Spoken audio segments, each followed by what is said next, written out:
Bom, pessoal, na aula anterior nós definimos o esquema e criamos o módulo do nosso item que pertence ao nosso estoque.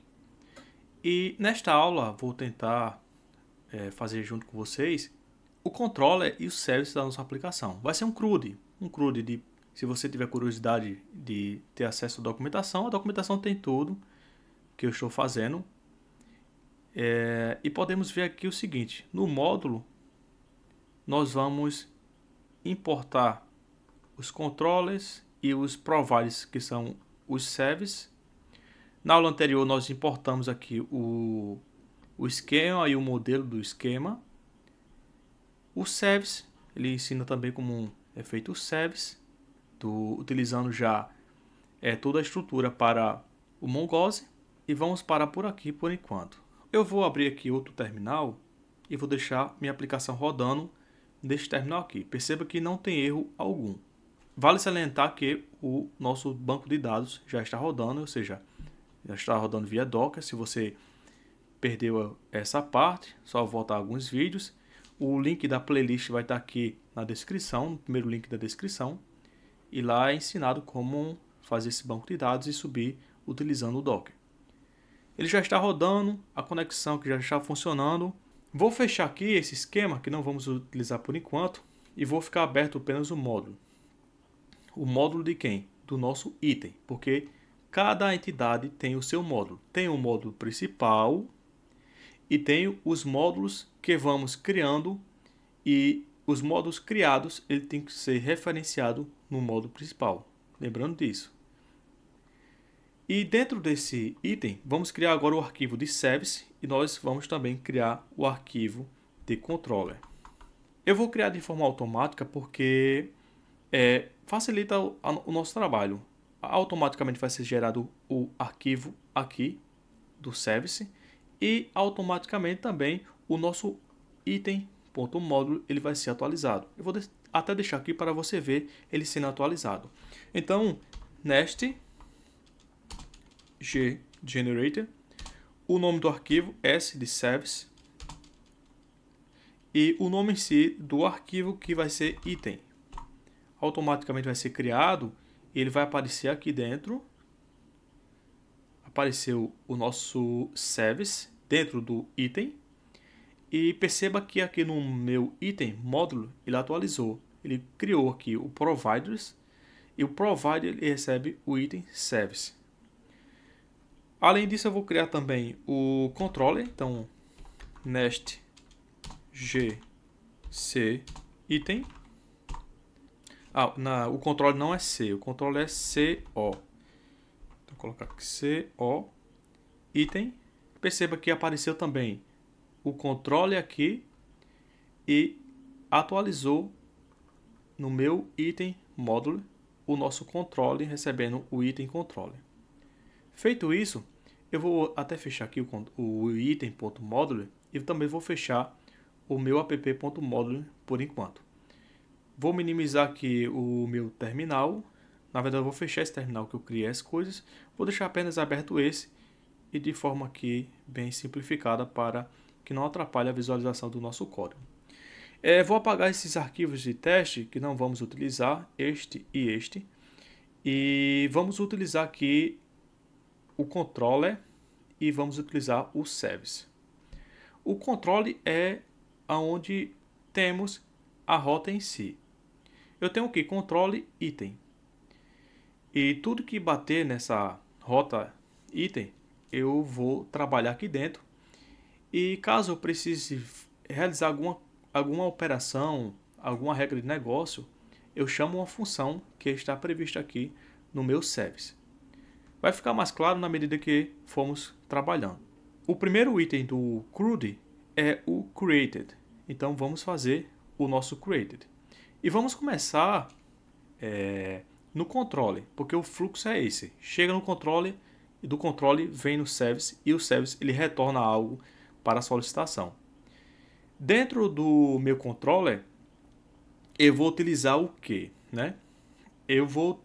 Dentro do meu controller eu vou fazer o que? Primeiro eu vou aqui e criar o primeiro, que é o created. O created, vou chamar de creator, que vai criar o nosso item.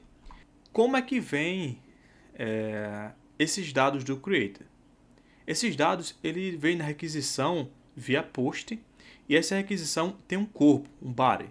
Então eu vou pegar os dados deste corpo, deste body. Vou utilizar aqui o decorator body do Nest.js e vou falar que o nome vai ser item.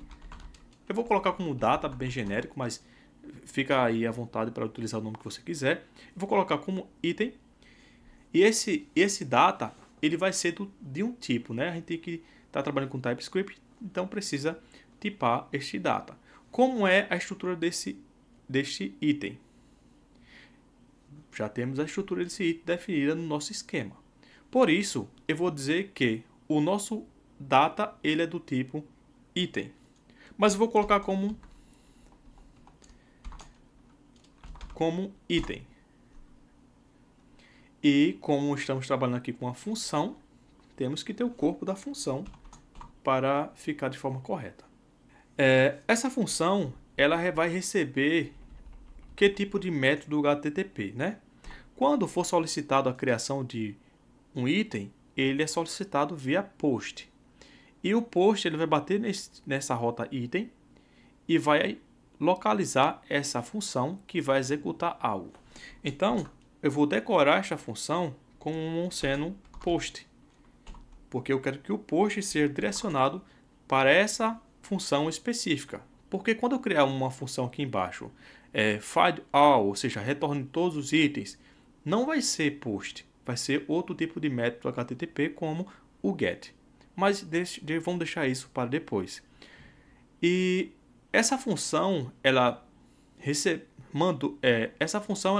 um data que veio via body, e eu quero que estes data seja escrito no nosso banco de dados, certo? E essa inscrição no banco de dados vamos delegar para o nosso service. Dessa maneira, eu vou colocar que a nossa função ela vai retornar um this ponto. Aqui deveria aparecer o quê? O service, que é lá que vamos fazer as coisas. Mas o nosso service ele não está sendo visível dentro do nosso controller ainda. E para fazer isso, precisamos injetar essa dependência do nosso service. De que forma? Depois que eu crio aqui a minha função, eu vou criar um constructor. E esse constructor eu vou criar aqui um private para somente leitura, que eu vou utilizar somente para leitura. E vou criar um item service, que é do tipo item service. Venho aqui e fecho e abro esse constructor. Eu injetei a dependência aqui do meu service e agora eu posso utilizar todas as funções que tem dentro do meu service. Vou até corrigir aqui, é um S maiúsculo. E vou retornar this.itemService. Não apareceu nada. Por que não apareceu nada? Porque o nosso item service está zerado. Não existe nenhuma função executando a criação deste item ainda. Se ainda não existe, então vamos fazer esta função que cria o item. E vamos aqui dentro do nosso item service e dentro da nossa classe, vamos criar uma função. Ela precisa ser assíncrona, né? Já que eu estou falando de banco de dados, então async function. Vou chamar também de creator, que ela está criando algo, criando o item. E essa função ela recebe algo que é o data. Esse data aqui já sabemos de onde vem, que é enviado pelo usuário através da rota. E esse data aqui ele é do tipo item do nosso esquema. Até aqui tranquilo, mas como é que eu vou dizer, olha, eu quero colocar esse data dentro do meu banco de dados? É agora que vamos fazer essa comunicação. E essa criação é interessante que ela retorne alguma coisa. Então eu vou tipar também o retorno dessa função. Vou dizer que vai retornar uma promessa, e essa promise ela nada mais é do que o próprio item criado.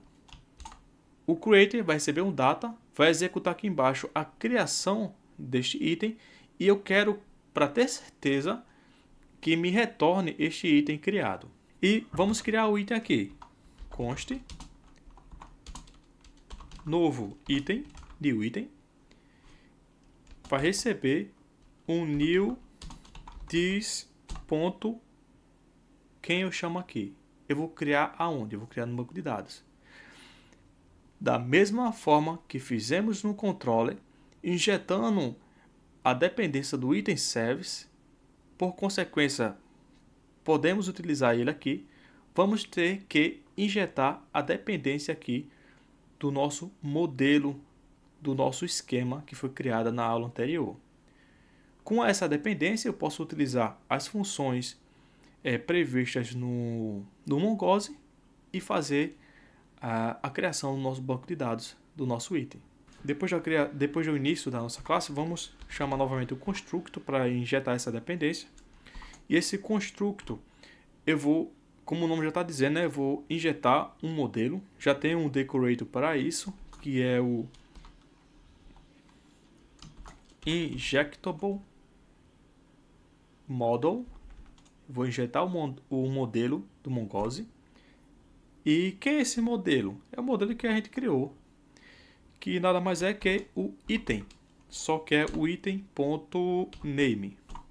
Item.name. Depois disso, eu vou criar um private chamado item model, que vai ser o modelo, ou seja, um model do tipo item document, que foi o item document que foi criado na aula anterior, que é do nosso esquema, que é corrigindo aqui, esse nome é um private. Ok. Dessa maneira, já podemos acessar o nosso modelo. E podendo acessar o nosso modelo, nós vamos criar o novo item. Então, new this item model. Esse item model ele vai receber o nosso data, que é o novo item que vai ser criado. E por fim, eu vou retornar o new item ponto save, que eu vou salvar essa informação. Feito o nosso creator, vamos voltar aqui para o controller e recapitular. Quando a solicitação da rota bater no item e o tipo de solicitação HTTP for post, vai ser batido nessa função created, onde ele vai receber o body no corpo da requisição, e eu vou retornar o this.itemService, e aqui no itemService já existe a nossa função created, mas essa função ela precisa receber o que? O data do tipo item, que é este data que nós recebemos no body. E para verificar, geralmente eu utilizo o Postman para fazer essas solicitações. Nós sabemos que ele está rodando na porta 3000, então localhost 3000. O controller a rota é item, então já está aqui item. Então localhost 3000/item. O método para a criação é post. Vamos mandar a estrutura via body, ou seja, via corpo da requisição. Eu vou aqui em raw, vou escrever em JSON e vai ter a seguinte estrutura. No nosso esquema, nós colocamos o nome, o description e o price, ou seja, o name, description e price. Se eu tentar enviar uma solicitação vazia, o que acontece? Vamos testar, né? Enviado, deu erro aqui na nossa aplicação. E qual foi esse erro? Ele mostra aqui no nosso console que o nome ele é obrigatório, is required, assim como outras propriedades, como preço, também é requerido. Sabemos que já existe um certo tipo de validação, Vou colocar aqui o nome. Vai ser item 01. O description não é obrigatório, mas eu vou colocar aqui como D01, apenas para constar. E o price, colocar aqui como 10. Vamos tentar agora enviar essa solicitação. Enviado. Pronto. Nenhum problema foi mostrado aqui. Esse aqui é o problema anterior. E aqui no nosso, na nossa resposta, perceba que o status code é 201, criado com sucesso. E aqui já está o retorno feito que colocamos aqui no nosso service, que essa função ela vai retornar uma promessa do item criado, que a informação está correta. Mas isso realmente está no nosso banco de dados? É o que vamos descobrir. Eu tenho aqui já aberto o nosso Mongo Express, que foi outro container que criamos na aula, em uma das aulas anteriores. Lembrando, se você não é inscrito, se inscreve no canal, indica aí para os seus amigos que têm interesse em aprender sobre esse tipo de conteúdo. Tem dúvida, sugestões, deixa nos comentários e vamos prosseguir aqui. Realmente foi persistido esse dado realmente está aqui no nosso banco de dados. Vamos lá. O database que estamos utilizando, que criamos nas aulas passadas, foi o estoque-db. E dentro do estoque-db, nós criamos um esquema chamado itens. Item. Perceba aqui, item. E se nós formos aqui, as collections nós temos delete me, que já vem por padrão. Vou até deletar. E tem outra aqui que eu não criei. Foi criado automaticamente essa coleção, que foi a coleção itens ou items, certo? E essa coleção aqui, perceba que tem um S no final, porque quando o modelo do esquema é criado, ele coloca um S no final. Isso aí é por padrão da documentação. E dentro dessa coleção, vamos verificar se realmente está escrito o nosso dado. Pronto. Está realmente escrito aqui. Eu tenho o identificador. Eu tenho o nome que nós enviamos, que foi o item 01. A descrição não está aqui. Por que não está aqui a descrição? Vamos verificar. Mas o preço está aqui. Como a descrição ela é opcional, ela não está aqui por quê? Eu errei aqui o nome, botei decryption, mas o nome certo aqui é description. Vou copiar aqui e colar. Eu errei o nome, por isso que não foi escrito no nosso banco. Vou alterar aqui botando o item 02, a descrição 02 e o valor 11. Vou enviar novamente. Foi salvo. Vamos atualizar aqui. E o nosso item está salvo no nosso banco de dados. Bom, pessoal, para o vídeo não ficar muito grande, eu vou cortar esse vídeo. E na próxima aula eu vou tentar fazer a leitura, assim como a atualização e o delete da nossa aplicação.